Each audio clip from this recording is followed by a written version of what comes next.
Okay, so Ahmed, tell us, how did you prepare your clients for like the sales season, and like what sort of things did you recommend?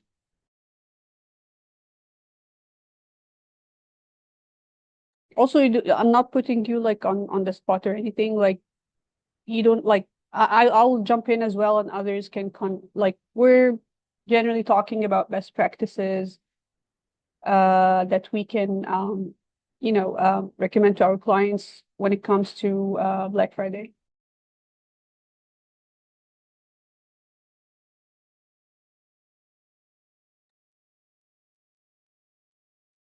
Hi, Emmanuel. We're talking about, so Morning. Ahmed said, um, here's in the chat.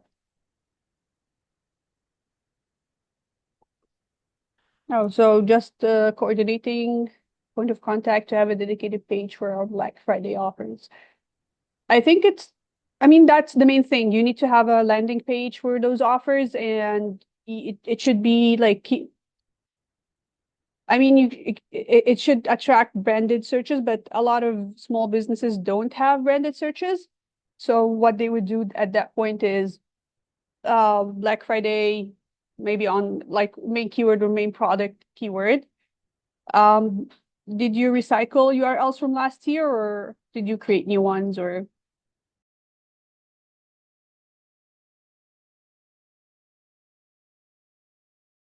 In the meantime, I might have a pro tip about Black Friday Since landing it's a pages. company that I have, so we use the old versions landing pages that we have. We are like go to the pages from the previous year and then get it back when the season comes. Okay. Yeah, I mean, I recommend recycling them. There were, I think, Apsar had something to say, and Emmanuel as well. Hey, Kevin. Uh, so Apsar said, I conducted a competitor research as well to get some more unique ideas to for Black Friday offers. Nice. Yeah, we're talking about Black Friday offers and discounts and that sort of thing.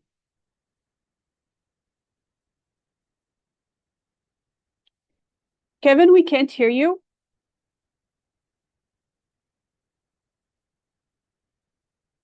Okay. Go ahead, Emmanuel. You can have the mic not dominating the conversation. Something as simple as making sure the form or the phone number works. When you replicate a page or something like that, due to the technical setup or whatever it might be an old form or something that doesn't work anymore or updates. If it's WordPress transfer servers, the bigger the site it is, more chances are something has gone and you're on the assumption everything works and then nothing crickets and something as simple as just testing the form, a reminder. I actually think we should have always something like Hotjar or Lucky Orange or that sort of thing on our site. And if not possible, at least, or Microsoft Clarity, it's free, even at the money pages, at the conversion pages, because you need to see what's happening there. Even outside of, let's say the form is working, but you still need to see, is that like how the user behaves on the page. Are they finding what they want, or that sort of thing? What do you think, Kevin, and what do others think? Feel free to chime in. Oh, I'm a big fan of trying to think what the generic phrase is because I don't use Hotjar, I use Microsoft Clarity, but I'm a big fan of that concept, being able to see exactly what people are doing on the page. Can you hear me now? Yes. Okay, cool. Welcome. Good morning. So Kevin, Hello. how did you get benefit from seeing how people activate with the page, especially with Hotjar or Clarity or something like that? Was it for just only dead clicks and right clicks that may help create an internal link or something, or it has something else about UX or UI for the page? You're garbled to the point where I could only make out some words. I think he's asking, how do you use this data you collect from Hotjar or that sort of thing? Well, collect is kind of a strong word. I just look at the recordings, I see what people do, and then I make what I'm going to call ad hoc decisions. It's like, oh, people aren't scrolling down as far as I would hope, right? And I take a look at what, as far as they're getting. Clearly, I'm not saying something compelling enough. So to imply that it's some kind of a highly structured process is like maybe it ought to be, right? But it's more art than science. I hope that makes sense, at least in the way I do it. I agree, by the way. I think when I look at this data, what I look at, where are they clicking, right? Yeah, If you yeah. have multiple buttons on the page, where they're clicking, sequence of events, like do they scroll down, read a bit more, and then go up and click? Like you want to see like how they interact with the page. Are they like, because the way we imagine the page is, hey, people are gonna land and there's a big title and then like a button, maybe they're click right away, or maybe maximum read that part. And then we sometimes in SEO tend to stuff the pages with unnecessary word, like not necessary for conversions, but necessary for search. So are they actually reading that stuff? Or so, there are things that can, and I remember there's a case study by Erica, and I always mention this one. She looked at the page and realized that there's a an important part of the text that people usually stop and read is at the bottom. So she moved it to the top, and that actually improved the page performance. So sometimes it's Mhm. even looking at where the user pauses as they scroll. If they're pausing at a specific text, maybe that's something you want to like put at the top. We imagine the experience of the user on the page, the way we imagine it may be very much different than how it actually happens, right? Yeah, and I'd like to add one more kind of inconsequential but kind of important layer. Like I realized that I had made the only image on my landing page clickable, and that it resulted in basically a larger image of the image by watching somebody click on it. And I thought, oh, I didn't realize that was clickable. So then I went into my website and made it not clickable. That kind of stuff. I agree. I'm sorry, please jump in. You don't need to raise your hand or that sort of thing. We're having a very casual discussion. Like, I don't think anyone is prepared with like anything. Yeah, yeah, yeah. No, no, since Kevin was talking, so I don't want to interrupt him. So just Interrupt us. casual. I interrupt everyone without, not intentionally, just to be clear, all the time. So Right, right. So yeah, I agree with Kevin as well as with you, Sarah. Like the main purpose of utilizing this clarity as well as Hotjar, and also we have Crazy Egg also. That is also one of the important tool. The main purpose of using these tools in to improve the CRO of the websites, conversion rate optimization.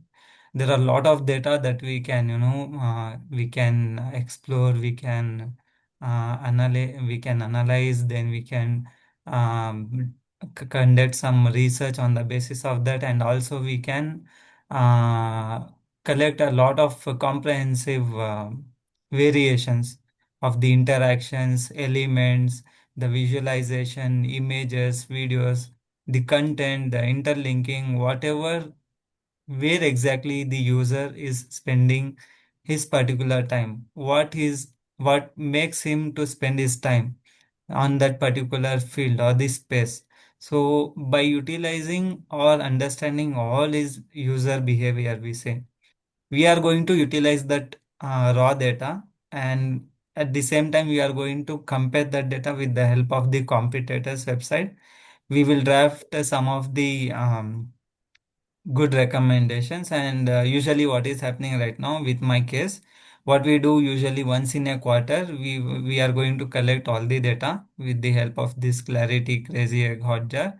Then we will draft some of the recommendations, then we are going to present that with the clients or the internal clients what we have, that we are going to showcase them like where we are standing and where we can, build our website in the future. So that is one thing.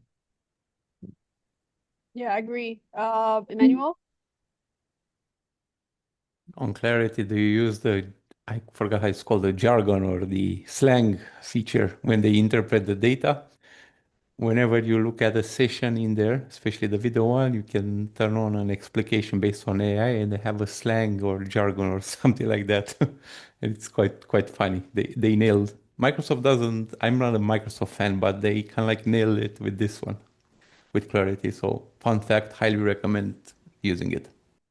One thing I also recommend doing is looking at last year's performance in terms of conversions, traffic, all these things, and sort of benchmark, like use that as a benchmark or um, something to measure against. Like you want to know, and then you can also set goals. Like last year, you got just random number, 100 sales, for example.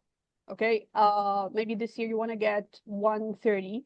Maybe you can go back to last year and see what terms or what keywords you weren't performing well, and maybe you want to focus on those and leverage those, right? Like if you perform better for those keywords, then you have a better chance of capture, like adding this new sales you're after, right?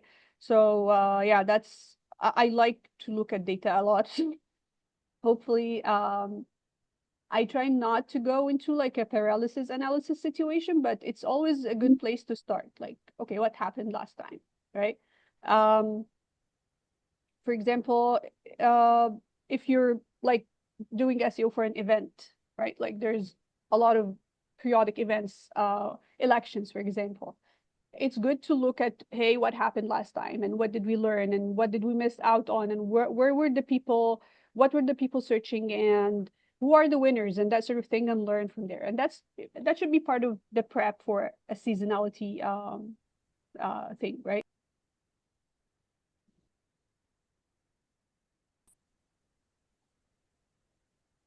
What are we buying for Black Friday? I hope people are buying my course. What Tools, is there tips. any is there anyone here buying anything SEO related or business related for using like taking advantage of Black Friday offers?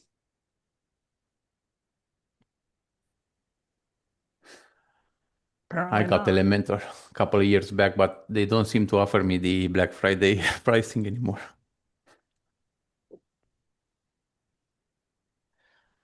Another thing, okay, this is important for e-commerce, and I think non-e-commerce websites can also benefit from it. You have a sales page and it's a sales season. It should be on like linked to from the homepage. It should be linked to from the header, very clear. Let's say the user decides to search for the word sale. You need to make sure that you have like a lot of CMS handle this in a different way. So you want to make sure that when they search for sale, they go like sometimes the result page automatically redirects to the sale page. That's one way you can handle that. Or a different way is just make sure you have the right like autocomplete, right? Sale, maybe like Black Friday, or if there's specific product you're pushing. So it's worth checking your internal search history if you can get back to what happened last year, but and also make sure that when users search for sale on your website, they go where you want them to be. Right, sir. Actually, during the festive season, especially like during the Christmas and New Year, the main strategy, especially as per me, we use the banners on the homepage, on the first fold itself. As you said, for the Black Friday, if we are running any offers on our website, so we are going to, enlist all the products which are eligible for this Black Friday campaigns, and we are going to create a huge banner that is going to, fit towards the first fold of our website on the homepage. So that is something which uh, can bring a positive results and the leads also, as per me. it's surprising how many times you can come across a homepage that's not linking to the most important thing for your business. So if you're in e-commerce, maybe it's a specific product. One of the things I always ask clients for e-commerce, what is your most profitable product and what is your most popular product? And they don't have to be the same thing, right? So a product can be very popular, but maybe it's not the most profitable, and vice versa, right? So these are things you want to highlight. And in a perfect world, if we get to get whatever we want executed, I would recommend having them featured on the homepage somewhere. So definitely checking the homepage and making sure you're linking to, the most valuable things. That said, there are situations. I worked in the past in a travel website, and there's a lot of locations. And one of the things we did, and I think this is cool, there are ways where you can have parts on the page that are recommend content, like other pages on your website, based on the search or the historical behavior of the user on your website. So for example, if I landed on the travel website and I was looking at vacations or whatever, you can take this and start recommending hotels or start recommending flights to that user that are specific to their interest, right? Obviously this is a bit advanced, but you can find, there are tools that do this, like it's called I'll share it in the link. Give me a second.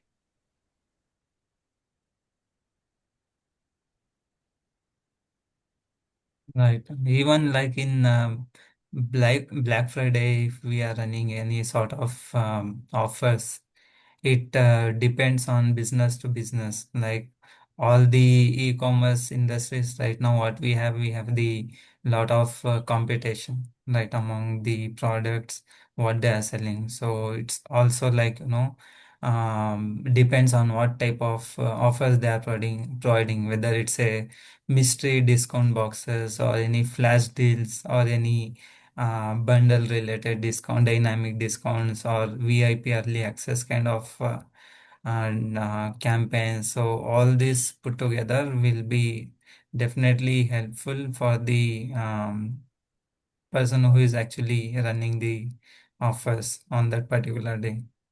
Heads up, I shared the link in the chat, but heads up, this is more enterprise level tool, not something that would work for small businesses. To my recollection, I think it would be too expensive. But I think the concept, like maybe a good developer, or maybe if you're using Shopify, there are plugins that can help you do this. I'm assuming there is. Yeah, so that's that. Another thing I think we should be looking into, and it's not SEO at all, but I really think it's a lot of inspiration from Google, actually. So something I've written about recently in my newsletter, and I've read about as well, is how did Google become monopoly, despite saying it's not, but we all know. Anyways, the partnerships it built, right? So being able to lock users in a way by partnering with other players, Apple or whatever, that that to be the default search engine, help them grow, despite we thinking a lot of other things. Oh, the search engine is great, they were the best. Some people thought actually Google's growth, or the number one reason for Google's growth, is it's way better than the other options that were available at the time, which is true. It was better, but like a lot of things are better than their competitors, and they don't get that amount of market share. So partnerships, and I think if you're in a startup or an in a place like in a place where you can build partnerships, I'm not saying like monopolistic things, but if you can build partnerships, I think this is the best way. And that's actually what I'm trying to do right now, even for my newsletter and my course. I'm trying to build partnerships. So let's see how that goes. I don't want to diminish the importance of partnerships, but No, you I may won't. be the only one here who's old Yeah. enough to remember when Google like first appeared, and they weren't just better. They were so much better, it's kind of hard to describe. I remember that. Yeah, I remember I was in university. When I first learned about Google, I was in uni, and everyone was like, "That's it's way better." I was using America Online for some reason. I don't know Yeah, why. but back in like, I want to say 98 or 97, when Google first appeared, they literally took internet search by storm. They were just, there was no comparison at that time. You know, I learned about it when was in uni, and I think that's what everyone said. It's way better, but Yeah.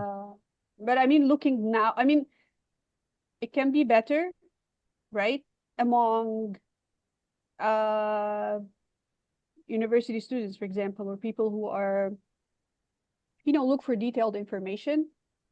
Um, how it got adopted, and you sort of change the habits of people, right? You sort of change people's habits.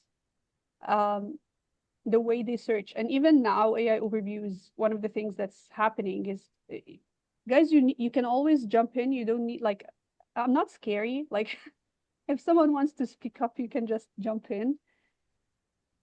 Um, yeah. So, what was I saying? I got interrupted.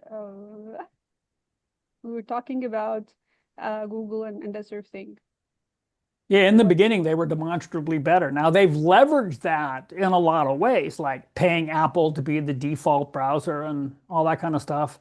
Um, and then a lot of people, they think that Google disrupted search when in a larger context, Google disrupted advertising. Like people don't realize how much of the global ad spend today goes to Google. It's astounding. It's like $1 out of every five in the entire world. Wow. But they keep arguing they're not a monopoly. Yeah, yeah. We believe you, Google. We know. Yeah, right. Google never lies. Anyway, so yeah, I think I'm just wondering, how can we, is there anything for us in SEO we can do to leverage that partnership, that sort of partnerships for to grow our businesses, right? Find partners. But then we would go into something like gray SEO. Not If that necessarily. Um, can I kind of like take a meander off into a different direction and then come back and Yeah, yeah, explain yeah. why it's relevant? It's a So free I knew country. a guy who was a business coach who made a living out of forming what he called deep development groups. So he would form a group of like 5 or 6 guys who all shared a common customer but did different things for them. So, like an accountant and a sales consultant and a marketing consultant. And these guys all sold to small businesses, or a landscape contractor and a plumber and an electrician, because these guys all sold to homeowners. And basically, he would teach these guys how to be an extension of each other's sales force. And it worked, right? So the key is to try and find a way to do that in the virtual world. And it's easier said than done. The problem is I'm seeing partnerships as like link exchange situation, which I don't know. I don't think it's great. Well, it can You be should add a done. disclaimer if it happens. Like, I had a collaboration recently for my newsletter, but I did add a disclaimer. So Yeah, so the whole link exchange partnership, it can be done well. Now, I'm biased. I'm actually building a white hat link exchange where I believe it is being done well. But link building has a bad name, or link exchange has a bad name for a variety of good reasons. I mean, people do really stupid things. And I find myself in my venture basically lecturing people that I suddenly lost my train of thought. Oh, that yeah, topical relevance, that high quality content and topical relevance should trump vanity metrics. And people are pushing back at me in ways that like I'm having trouble overcoming. But partnerships, link exchange partnerships are not inherently bad. It's just most people do it bad. Okay, that's a good point. I'm open. I want to hear from, like, I feel like me and Kevin are just chatting, but guys, you can jump in. Yeah, Amar, please. Mohammed, yeah, Fatma, Hi, Sarah. hi. Okay, so I have a question. Recently, we are seeing that AI overview is taking the first position in the search results, and also the Google ads are coming on the top three results. So, with these rapid changes and AI overviews, what do you think? Organic results are shrinking with the advancement. So, do you think that in 2026, we can still, work on organic SEO, or we shall double down our efforts in local SEO? Okay, Thank so you. many things I want to say. First of all, okay, I'm actually writing my newsletter today. I'm gonna send it later today, about my predictions for 2026. And one of the things I predict is Google is gonna remain dominant. If we look at the numbers, it's still dominant, right? Everyone is freaking out about LLMs and they're very far behind, and I'm not seeing that's gonna change in 2026. Second thing, AI overviews. Google said it's seeing an increase in the amount of queries, which means more people, or people are searching more. That actually can be true, right? Because what I've, like, when I looked at studies and analyzed even the way I use it myself, I noticed that we are searching, I personally, and others as well, searching for more complex things on Google, right? Like in the past, your search was more basic, buy running shoes, right? Now you can ask, buy running shoes that's waterproof for Canada weather, for example. Like you feel you can do this and you'll get an answer with AI overviews because it's combining from different. So people are searching deeper. Um, I to be very transparent with you, I don't have an answer how, but I know search is still like we still are going to be doing SEO. SEO is it's not done. It's far from done. It's just how. Like, what should we be doing?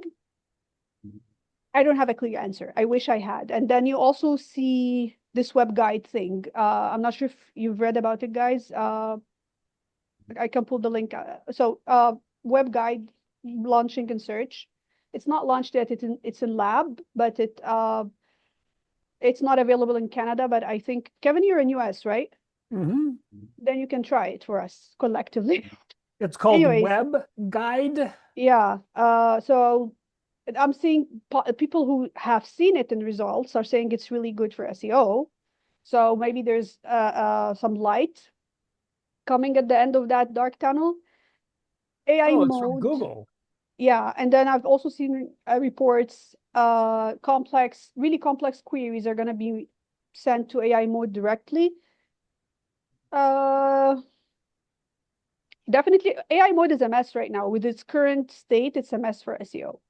And also they are preferring the Google Ads and PPC results on the top of search. So they are also taking the top three positions. It's a mess. 1 Um, second. I just want to add some pointers for the Amar question. So, what I feel based on my experience, SEO is something which acts like a oxygen for the website. So the day that you are going to stop doing any sort of activities that we do in SEO, right?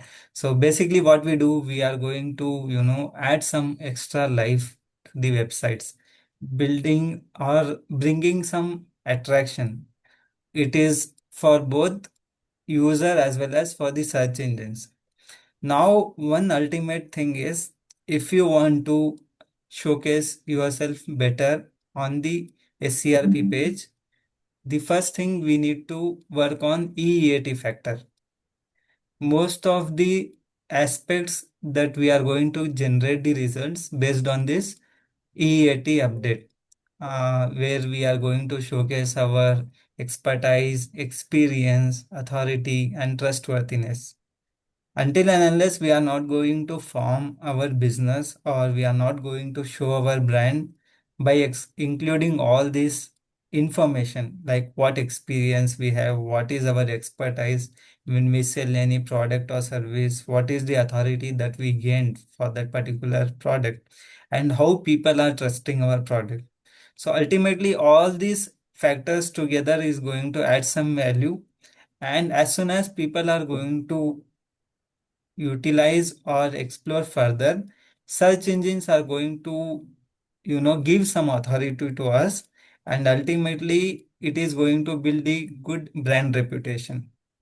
And as soon as we have the good brand reputation, no matter what in EIO, there are 60 to 70% of chances that we are going to showcase our websites as well. So it is just based on one article that I have recently read. If we have good EAT approach that we have utilized on our website. The second thing is the brand mentions and citations. The way we are going to build our backlinks, especially like the citations, directory submissions, and the mentions, how we are going to mention our brand. It may be in content, or it may be like in outreach, it may be any sort of backlinks that we do.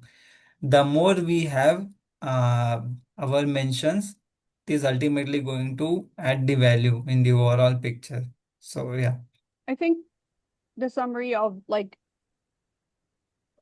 what you're trying to say is branding, right? And building a strong brand name, a strong positive reputation online, making sure you're there for your customers where they want you, and just being available in a positive light, right? That's my understanding of what you're trying to say, and Right. I agree. I I think agree, but I have another perspective from the go area. ahead. How AI works, or AI overview, it uses retrieval augmented generation. It retrieves the data from your website or whatever a user asks something. It retrieves data from their servers and their indexed pages, and then refine the content and then shows it up within the AI overview. So now people are using nonsensible queries, or not nonsensible, but they are not using a specific format like we were using previously, how to and what to buy, or the brand name and something like that. But now we are using our slangs while we are searching. So having a lot of content that covers the topic itself, it would work better, because I need to cover the whole topic to get indexed with that data on the Google. Then while it retrieves the data from our servers or index pages, it can get some content to refine and then shows up in retrieval augmented in AI overview. So that retrieval gives me the thing for zero clicks, or cover the whole topic, even if no one searches for it. But genuinely, it gives us the idea to generate a lot of content that covers the whole topic, even if it's not that important. It gives us the EAT because it's relevant. We are covering the whole topic. Then it drives us through that we have a lot of content that might people search for, zero clicks things. So all of that, it might work or help us to shows more on the AI thing, but there are some queries that are not. We can it's not AI overview covered. The buying things, and right now most of e-commerce things not informational. It doesn't show in an AI overview. So that gives me another thing to cover that I don't know. And it gives me another question to ask, because of I'm running an coupon website. It targets different with the same language. It gives us like targeting different regions, Arab or in US, UK, whatever it takes. Most of them are talking English and most of them are talking Arabic, different things to target or different slangs. So we might have different versions. So about localizing that, I'm facing a problem. It's not a problem. Most of our competitors are doing subdomains or CCTLD that target specific area, and that's not a problem. It works very well. But what I have tried to have the same thing, but on subdomains. So here is the problem. It kind of make a cannibalization thing. So what is the best approach from technical aspect? Is geo-targeting location or force redirect based on the targeting location? Does it work or does it affect the SEO? Because targeting the same language for different regions, like what I said, Amazon UAE is different from Amazon Egypt, is different from Amazon USA, is different from Amazon UK. So having all of that with the same lang, different products only or different offers. So I must have a different subdomains or different CCTLD. So is force redirect is something worse or something that's good for SEO or just pop up? I have a fallback version. Does force redirect or geo-targeting location works, or I should have a pop-up that makes people choose when to show that pop-up? That's my question. Okay, Kevin, go first. I have so many things to say. Do you guys want to see what WebGuide looks like? It turns out like I didn't need to like go on the waiting list. I just signed up and turned it on, and I can show you if I can share my screen. Share your screen. Yes, It's definitely. Yes. really interesting. Let me see if I can share. Okay, I'm going to send you a request for screen sharing. I charge $5 for that per minute. Okay, let me go to, okay, here we go. Can you see my screen? Yes. Yes. Yes, show us. Yes. So basically I did provide a summary of the life of Simon Bolivar. It gave me 2 links, but show all quick matches. When I click on that, I get 10 results. So it's back to the top 10 results. Underneath that is what looks like an AI overview, but no links.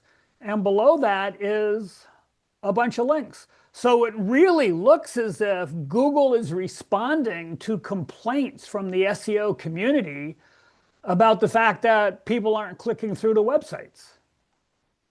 Can you try for a commercial? Yeah, just give me anything to search for. Why running shoes? I don't know why that's the only one out of the top of my head.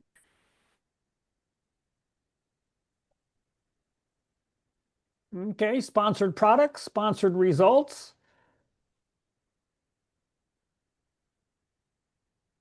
Do you guys remember the whole fiasco about New Coke and Coke Classic?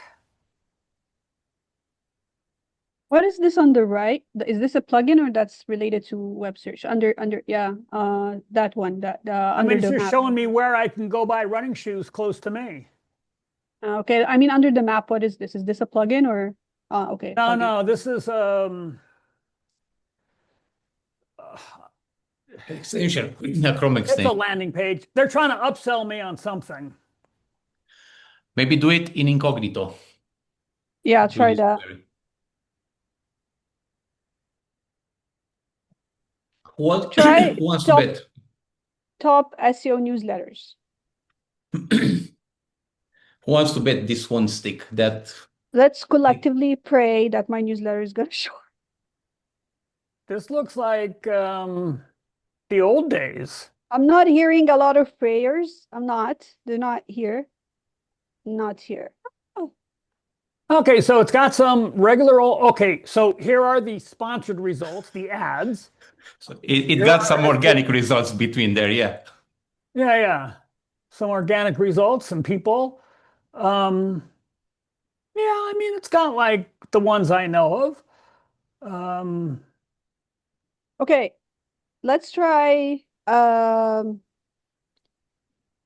Christie movie review. Say that again. Christie movie review. Christie? Yeah, yes, movie. Christie with a Y. See the second recommended in the list, in the drop down, second one. Usually in the web guides, I feel like mostly if the query is related to informational, those type of queries will be given much importance Yeah, in the Christie web with the guides. Y. With the yeah, Christie with the ends with a Y. Yeah, that you seen the auto recommended. I didn't even know that was such a movie. I don't Okay, know why no so one knows about this movie. Okay. yeah, this looks I'm gonna call it Google Classic. This looks like Google Classic. Well, That's you need to weird. sign up for that, right? It's still, so you're not logged in, so it's still the regular results, right? Presumably. I mean, I'm not signed in, but oh yeah, because it doesn't know this is not what we want because I'm not signed in. What I want is only have access to when I'm signed in per Google Labs. So this is not it. But if I go back to regular,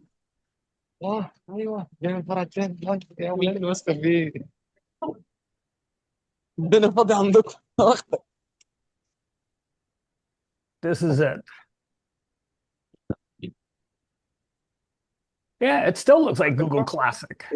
Yeah. ما كملتش دقيقتين. Guys, I think we're hearing you talk, but we're not able to انت مضايق. understand. And Ahmed, don't worry, we'll get الكلام back ده. to your question. I have it like the automated redirects based on IP. We'll get back to you. So I'm Kevin, going to stop write it sharing from now. informational queries.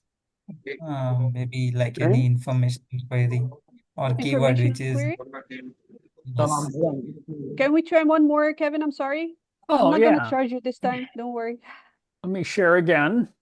Not charging you for $5 more this time. This is on the house. Any Okay, what do you want to information? search for? Yeah.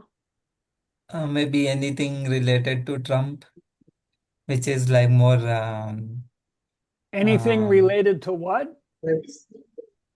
Trump. anything related to Trump. Oh God, you can say so much about Trump. Latest Trump. No, Whatever. we're gonna see there. You visit Rate this site cut. often. I'm just going How to about- search for Donald Trump and see what we get. Rates cuts. Rate cuts? Yeah, rate cut. Okay.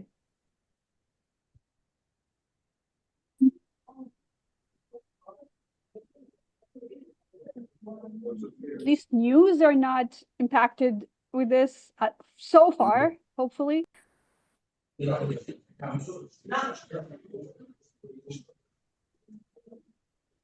I don't know what they're doing here. Okay, here's a web guide. Nice. Oh, so you can switch between classic search and web guide. You see this tab Well, here? technically, I switched between all and web. Let me go to news.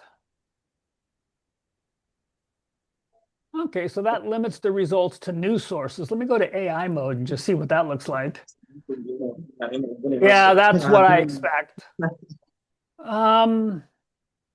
But did you see, if you go to web again, did you see this tab here next to, you see the web guide title on the right? There is classic search and this cycle thing here. I don't know how, do you see that? Yes.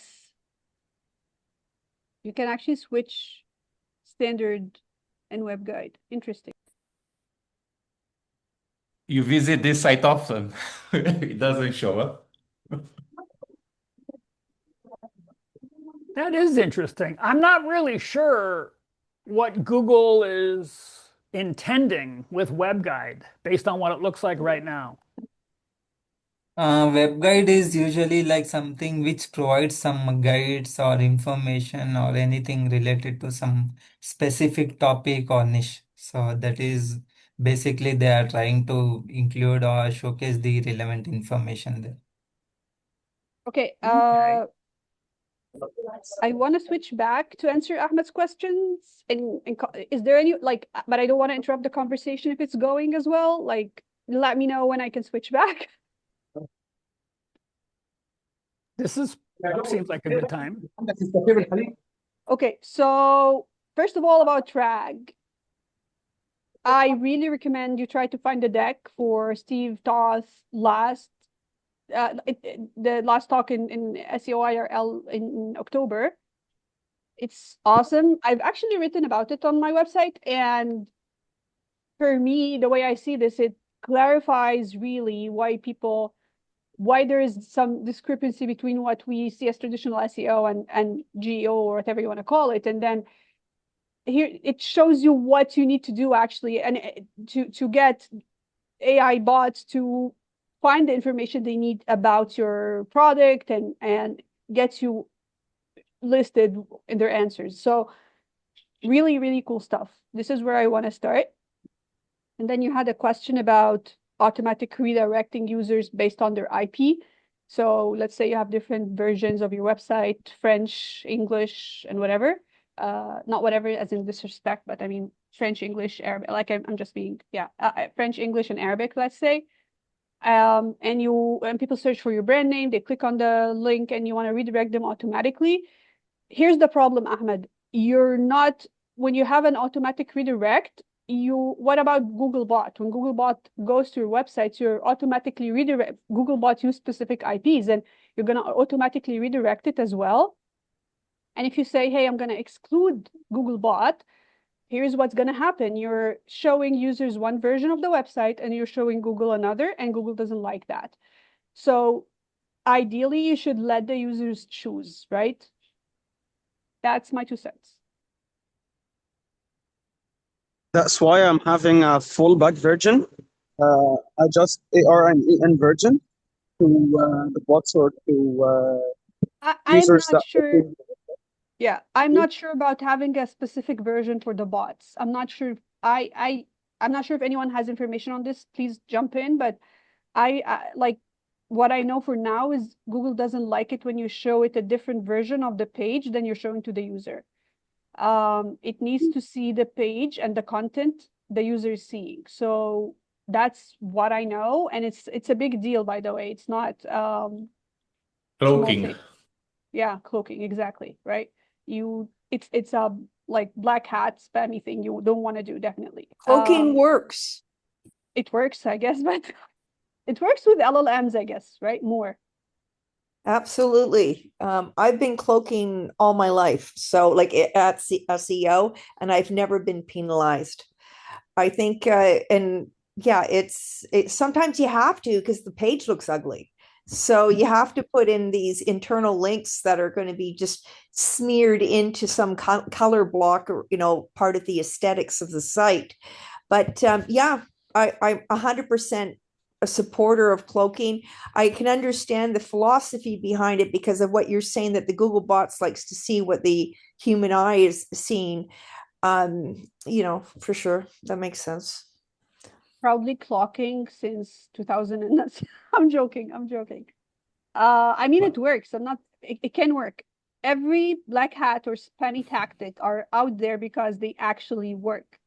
That people are not like, there's no point in people taking those risks if they're not working. They do work, right? I think that the question is how long they work, the threat. Like if you're dealing with a big brand, you definitely don't want to, this is like you have everything to lose, right? The bigger your brand, you have everything to lose in search. Imagine if you're like a huge brand and like you have Demarge, I wrote about it in my last newsletter. These are the Australia's biggest lifestyle men magazine, online magazine, and they also had a print publication. They were so big, right? And they just got thrown out of search. And I'm not saying they did anything spammy or black hat, but I just want to show you what can happen. You have Geeks for Geeks. They were starting to write about nonsense, irrelevant topics, and they got hammered, even on their subdomains, right? It was like every single, they just were removed totally. And so you have this risk. of getting removed, and then you don't know if you'll be able to recover or not. Like they can fix everything. For geeks, it worked for them; they were able to recover, but the marge, not so much. The way that I describe that is that in the world of SEO, everything works until it doesn't. This is like saying tomorrow is another day. Mm-hmm. Everything is like that, right? Like it's just. I have two comments on that topic. One, I didn't pay attention from where the conversation started about cloaking, but uh, Google kind of like has its own way of figuring stuff out anyway. So it has different ways of trying of learning what's on a page, right? Has different data from different sources as well. Cointelegraph is a major publisher in the crypto space. Only yesterday I found out that they got trashed completely from Google. I haven't explored why, but I've noticed a boss move. If you search on Google Cointelegraph, you'll find their competitors' block tag at the top of the results. So they have a Can tag you write Coindesk. their brand name in the chat? Yeah, Cointelegraph. Uh, right? So if you Google Cointelegraph, you'll find all the other assets they have: YouTube, Facebook, X, LinkedIn, everything else. But the top result is their competitors tag, which I found it right. This is like a dream come true. Imagine like if you search for Coca-Cola and you find the Pepsi block tag, uh, Coca-Cola on Pepsi's site. So and given your example that you just shared, Sarah, as well, I believe that these types of punishments go a little bit beyond any technical or shady or spammy tactic that these websites, these entities might have done. We need to remember that all of them are part of different conglomerates. It happens at enterprise levels. And I think from my personal experience and from the data that I know, these might be fines that some of those publishing media companies might pay through that. And I'm just going to leave it at that. Just to be clear, yeah, look, Nicole, we're not like, it's your call, definitely how you market. We're not telling you, like, we're just sharing our thoughts, but obviously respect your point of view as well, right? This is a free space. Everyone can share their thoughts. So, I mean, I understand the work, and that, yeah. I would actually be curious to know more about how Nicole approaches it, and if it's SMB, if it's enterprise, if it's local, kind of like because I don't cloak, right? Nobody does. So always looking to expand my knowledge and see how others do it. Nicole, you want to like chime in and tell us a bit more about this? I've just been cloaking just for internal links and stuff. So, because it looks ugly on the, visible. So I would do it just for topical and semantic. Yeah, it was more of an aesthetic reason. Because I didn't like having all these internal links going all over the place because it looked ugly. So I did that. And I heard I've been at it like for 17 years, but I knew somebody who was at it for even longer, like from .com ages. And he's been doing it aggressively on large platforms that have thousands of pages with success. So that gave me confidence to just go ahead and do it and solve my aesthetic problem. So because I still needed those internal links going all over the place. So that was the reason I did it. And I never got dinged, and he was 100% right. And he told me that in 2015. I'm curious to know what you mean by internal linkings, cloaking, and the aesthetics. I'm having I would a just do hard the time same color so you couldn't even see it. So I would just have. I don't think that's cloaking. That's because it's still in the HTML. The idea is, will Google, the bot, will crawl the HTML? Will it see it or not? No, but it can be cloaking if the text is the same color as the background, and that's users what I don't see meant. it still is cloaking, Yeah. actually. In theory, you're not supposed to do that. It might be an accessibility issue that you might get fined. I've actually had that issue with a company in California, but technically, I don't think. We'll ask Dr. ChatGPT, Dr. Google, but I think that's okay. It's not even no reason to be penalized for that. I don't think that falls under the cloaking category. I don't think. Okay. I was thinking because I've seen somebody, so people hide in lots of blocks, let's say e-commerce. They put all kinds of blocks with products in there or blocks of blog posts with the category and all those things. And from that perspective, they kind of like tend to hide it from the user to create a more reasonable layout. But yeah, the colors, I don't think so. Okay. No one has other questions. I have one final thought. I want to make those meetups like as useful as possible. If there's any ideas, like should we have a theme or should we try to collect questions beforehand?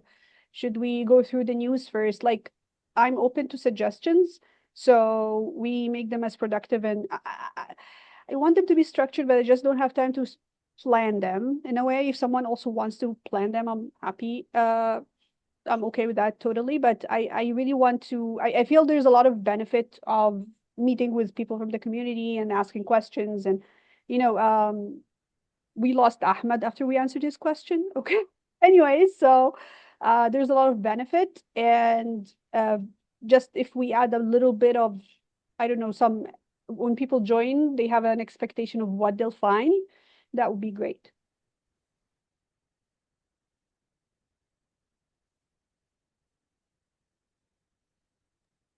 Is this silence like, hey, Sarah, we don't want this anymore? Or like, is this sign like thinking, like, what is the situation here? Yes, I think that's a great idea. We can have a theme in the next meeting or topic that we can discuss. So everyone knows, everyone comes prepared to discuss on a particular topic. I think what I can do for a start Yeah, I agree is, too, because everyone have their own perspective, yeah, we their own can have questions and then we ideas, can also their go through the, own suggestions.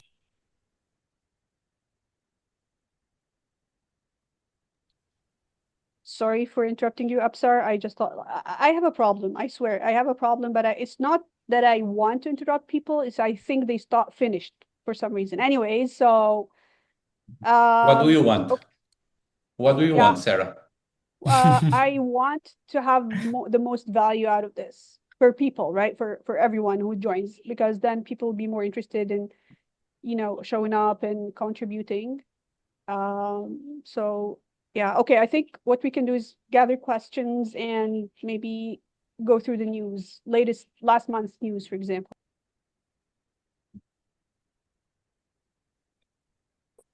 Yeah, that's a good idea. Okay, I think we have a deal. Okay, one more thing. End of December, there's all the holidays. Are people available for this, or should we move it to January, which I prefer, to be transparent? And that's not because I'm like leaving SEO or leaving Canada or all this garbage circulating. I need a break. Then let's take a break. Okay. I'll make it in January. I'll make sure I include what we're doing in the description so people are aware. And in the meantime, if you have any ideas, let me know. That's We're all great. good. Thank you. Thank you, Nicole, for joining us. I'm super happy to have you here today.